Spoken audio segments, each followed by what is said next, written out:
રણવાવ ખાતે વનખંડી ગૌશાળામાં શ્રીમદ ભાગવત સપ્તાહનું આયોજન કરવામાં આવ્યું છે।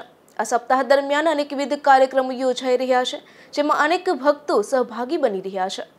રણવાવના જામનગર રોડ પર આવેલા કષ્ટભંજન હનુમાનજી મંદિર પાસે ભાગવત સપ્તાહનું આયોજન કરવામાં આવ્યું છે। વનખંડી ગૌશાળા ખાતે યોજાયેલા આ ધાર્મિક પ્રસંગે પોથયાત્રા, રૂક્ષ્મણી વિવાહ અને પરીક્ષિત મોક્ષ સહિતના કાર્યક્રમ યોજાશે। તો આ તકે તારીખ 18 માર્ચને સોમવારના રોજ રક્તદાન કેમ્પનું પણ આયોજન કરવામાં આવ્યું છે।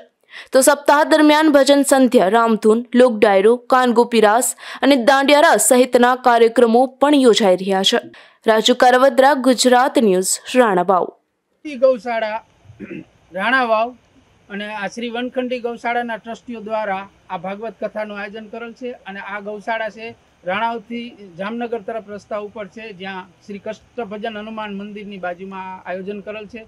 અને આ 14 તારીખથી 21 તારીખ સુધીનું આયોજન છે। એમાં સવારે 9 થી 12 વાગ્યા સુધી અને 12 થી 3 વાગ્યા સુધી પ્રસાદી, મહાપ્રસાદી અને 3 થી 6 વાગ્યા સુધી પાછી કથા વાંચશે। અને આ મેન આનો ઉદ્દેશ્ય એ જ છે કે જે અમે આ જે તે સમયે લંપીનો ભયાનક બીમારી આવી હતી ગાયોમાં, અને એ સમયે ઘણી બધી ગાયોનું મૃત્યુ થયું હતું। એ ગાયોને જે મૃત્યુ થઈ ગયું એના મોક્ષાર્થ માટે અને એની આત્માની શાંતિ માટે આ સપ્તાહનું આયોજન કરેલ છે। અને જે ગાયો જીવિત છે, જે અત્યારે હાલમાં અમારે 150-150 ગાયો છે, એના લાભાર્થે આયોજન કરેલ છે।